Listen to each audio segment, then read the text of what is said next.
First, let's start dealing with how to identify or identifying triggers.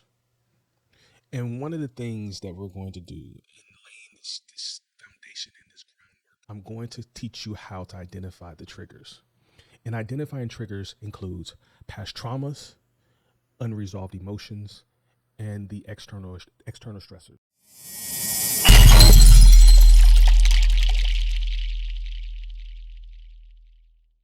First, we're going to start by dealing with the past traumas. Past traumas are those things that are both conscious and subconscious that happens to us that makes us fearful, sometimes ashamed, and what I label as contracted, which would be those emotions that are associated with being frustrated, angry, upset, mad, etc. This is just a small list of a number of things that we hold on to. And often we hold on to those things stemming from a time when we didn't know how to process that information, probably starting and most likely in your childhood. But now as adults, we tend to carry those things around like a badge. We wear it on our faces. We wear it in our body language. We walk around with all of these things, and we carry it, and it's heavy. And then we call it and we label it our demeanor. It becomes who we think we are, and then it also becomes who we call ourselves. And we are who we call ourselves. So the mirror of reality is only going to reflect back to you who you think and who you see yourself as. And when really all of those things are just really coping mechanisms, and it keeps you from thriving because you're more worried about what's on the outside of you, typically what you can't control, versus the person that's on the inside. And then you become conflicted because you're trying to control the uncontrollables. And what I found that works for me dealing with past traumas is and working with and trying to figure out how to navigate past traumas. What I learned is past traumas tend to build on itself. And what I've learned is anything that you can't face or you can't name, how can you change it? But eventually there's going to have to be a time where you have to move from trying to doing, and from doing to being. And of course, I'm not saying this is going to be easy, because you have to do the work. And what is the work?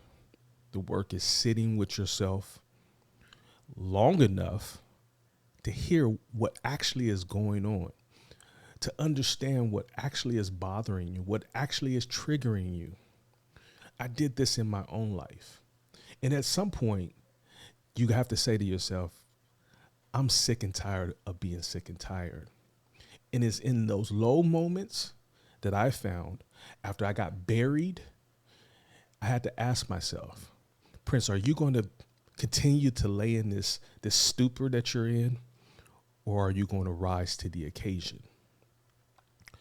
What I learned while I was sitting and reflecting and asking myself these questions, what I learned is no one is coming to save me. And again, no one's coming to save you. So you have to be able to face yourself. And so you can't change what you can't control. And the only person that you can control is yourself. And so you can't move forward until you're able to first look yourself in the mirror. And you can't change what's going on outside of you, but you can change how you respond. And so I began to question everything. And I began to question the validity of everything.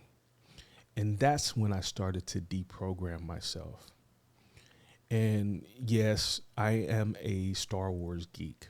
So I'm going to give you this quote that Yoda says: do or do not, but there is no try. And so what he's referring to is you have to do the work, because only you can save you. Next, we're going to talk about unresolved emotions. Here's another trigger. And this one itself might trigger you because it's you against you. And I know that's not what you want to hear, but that's the reality of it. It's you fighting against you. And I know what you're going to say.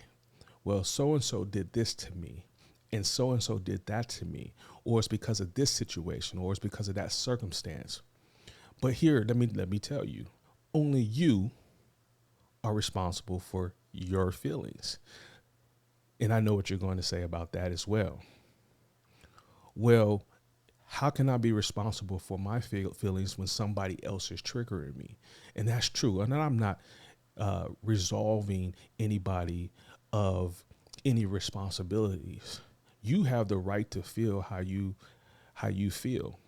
But at the end of the day, no one made you feel anything. What needs to be said is, and what you should ask yourself is, what is it about that situation, or what is it about that person that triggered me, that caused me to respond that way, and why? And now when you sit down and you do that, you're getting to the root of the actual problem. And the actual problem is perception. It's what's going on inside of you that colored how you see life or colors how you see reality. It's not the atrocities of another person. It's not someone else's fault.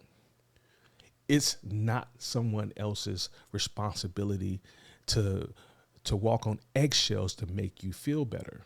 Because if it wasn't something that you were resonating with, you wouldn't be bothered by it. You wouldn't even see it. You wouldn't be colored by it. It's something on the inside of you that caused you to respond that way. Well, Prince, that's just how I am. That's fine. But you have to own that. It's nobody else's responsibility. It's all yours.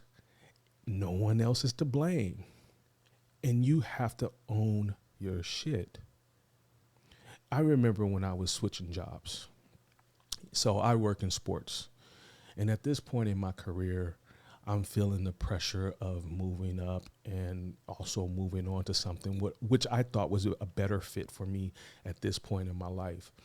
I have a number of years in my profession. I'm at the top of my game, and I'm feeling like the situation that I was in was very suppressive. I wasn't happy in my current situation. And I was also playing victim at the same time because I felt like the department was plotting against me and everything was everybody else's fault. So of course, I'm feeling unfulfilled. I'm feeling broken. And I was reaching out and I was telling my story to anyone that would listen to my sob story about how I was being done wrong and how it was challenging or difficult to make it out of my situation. Notice how there's a whole bunch of I's. I was feeling a certain way. I was doing certain things. See, I failed to, at that time, to turn it around and look at myself. And not to dismiss any of the challenges that were happening, because all of those were real and all of those were valid. But I was so hyper focused on the limitations, but not the possibilities. How else can I get a different result when everything that I was seeing in my reality was why I couldn't change the situation versus how can I change the situation to create possibilities for myself? So at the same time, I'm going through all these interviews. I'm going on interviews after interviews, and I'm being told no, but I'm always 1 and 2 candidates. So I'm always at the top of my game. I'm always at the top of the food chart, but I'm always ending up in number 2 in the process. What was happening, and I'll be honest with you, was I had the wrong attitude. And what happens is people can feel that. And they can feel the desperation on you. And I wasn't letting some of the things that were bothering me go. And it brought awareness to the situation. And it wasn't until I was able to change that particular situation with inside of me, what I was dealing with.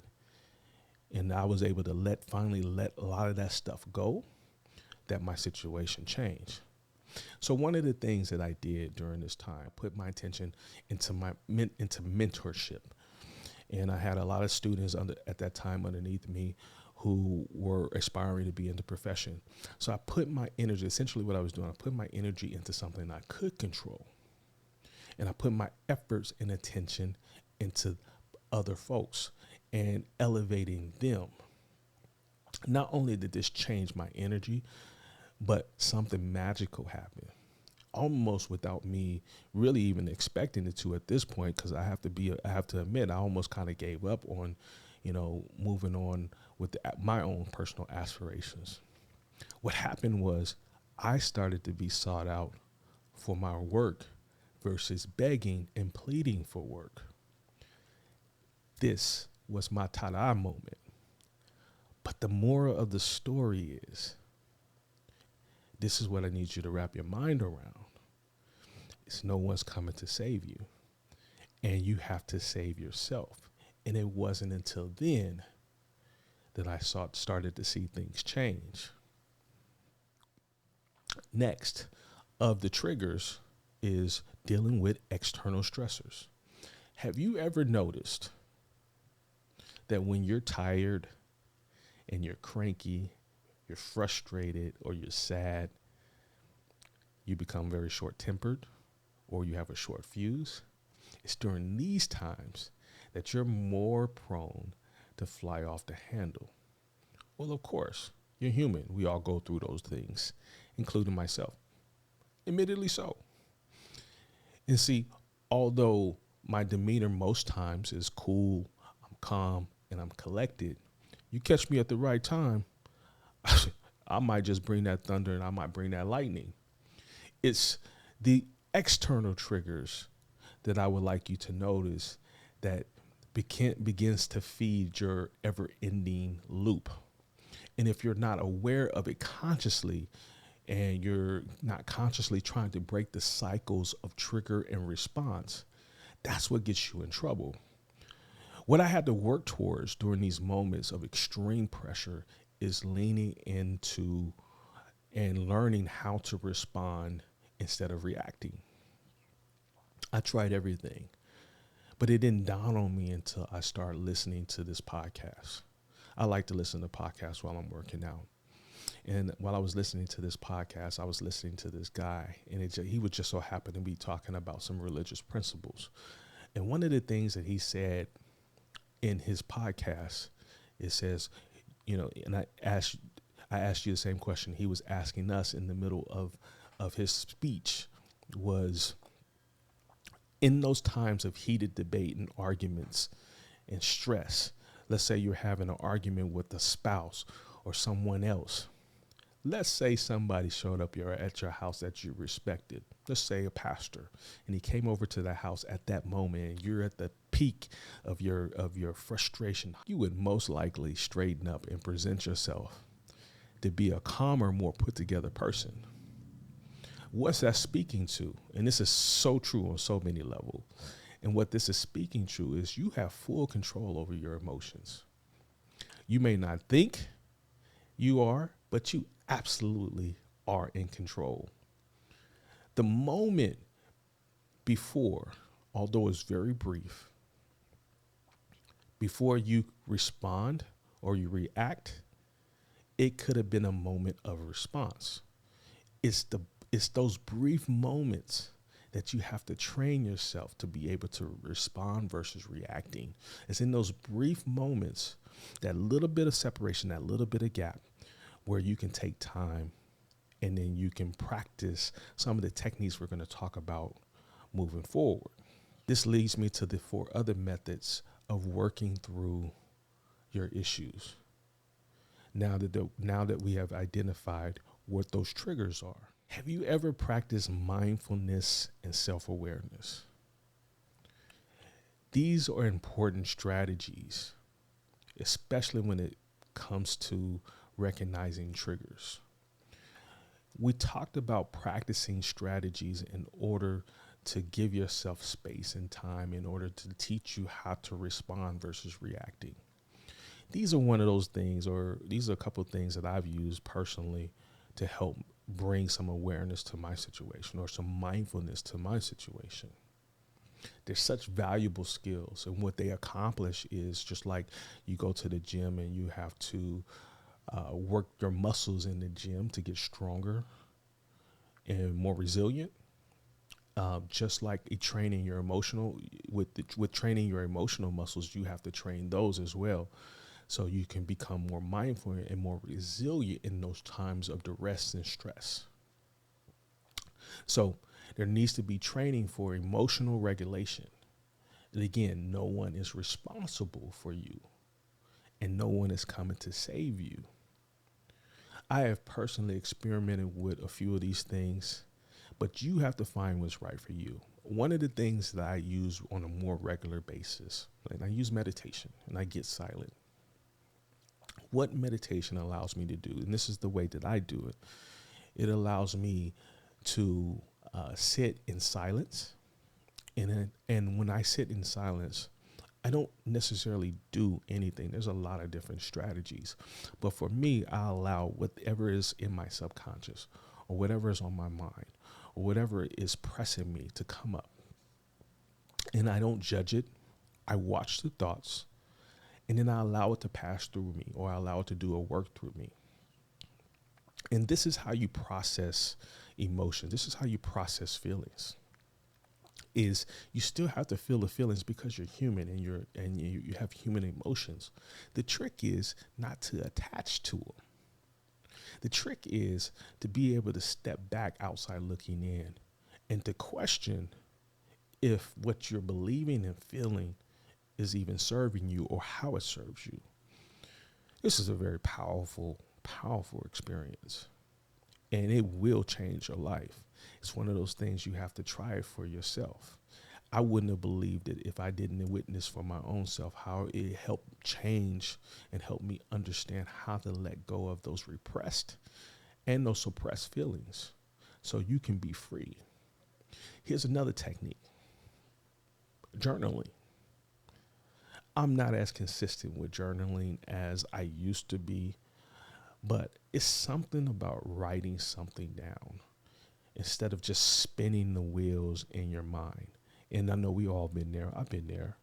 You know, a lot of people don't like to write anything down, and they like to focus on or ruminate on information that's in their mind.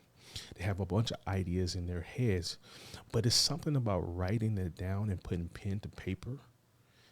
And when you can see an idea, you know exactly what to work on. So journaling, try that. It's one of those great techniques that you need to try and see if it works for you. This one, not so much that I've experimented with, but breath work. Now, I do some breath work when I do my meditation technique, but I don't do anything necessarily that I would consider breath work on its own. But breath work, by my understanding, is really just taking a few moments, taking a little bit of time and creating a little bit of separation.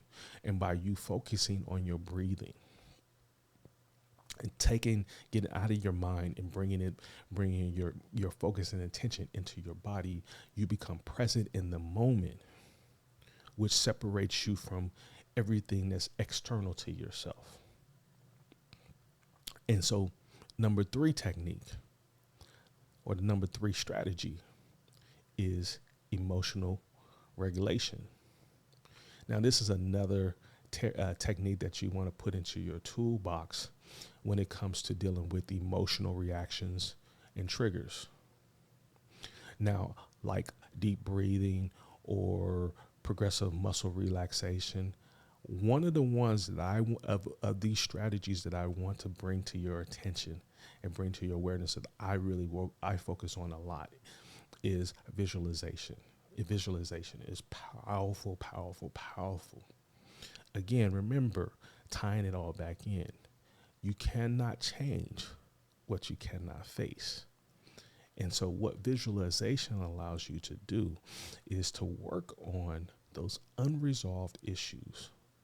Again, I use visualization sometimes with meditation, allowing me to get still. And in my stillness, I start to let things come up, or I start to visualize things. All right. You want to visualize, or what happens is you want to visualize the person that you want to be. You want to think from the end. That is the trick of visualization. You want to think from the person that you want to be. When you do this, what happens is your mind will fill in the blanks. And what you'll notice is everything else in that visualization will start to fall into place. And so what your mind works out in this visual, virtual dream, this lucid dream, it will actually try to work out in your waking reality. That's the beauty of it. This is actually where you can bend reality and become the person that you want to be. I got this technique from a guy named Neville Goddard, and I implore you to really look into his works. He has a lot of works into manifesting and thinking from the end, but you really can change everything in your reality just by having the right thoughts. And I know that's hokey pokey. Just think positive thoughts. Yes, you do have to think positive thoughts, but you have to think positive thoughts in the right way. And you're already doing that.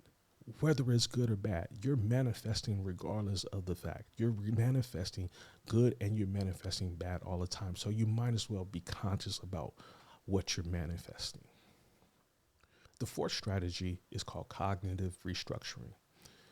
And so what this is, when you have a triggered thought, usually stemming from some negative patterns or some negative thought patterns, it's a habit that you built up over time.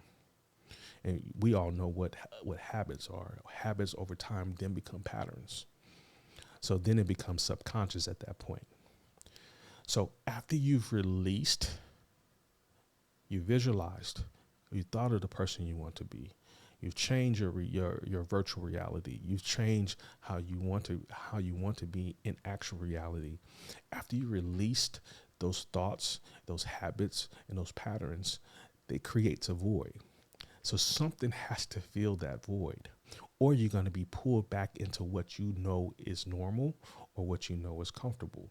And part of the trick of this trade of changing your life is you have to be comfortable with being uncomfortable at times. And that's when you can create the new patterns and the new habits. What holds people back is this idea of cognitive dissonance. And what cognitive dissonance is, this space of what you know is the truth, but how you're responding or reacting because it's comfortable to you. There's the distance in between. But truth doesn't need to be validated by facts. What I mean by that is the truth is always going to be true, whether you want to face it or not, whether you believe it or not. But what helps fill that space is to understand that there is space, but the space is there for you to be able to repattern how you're moving about.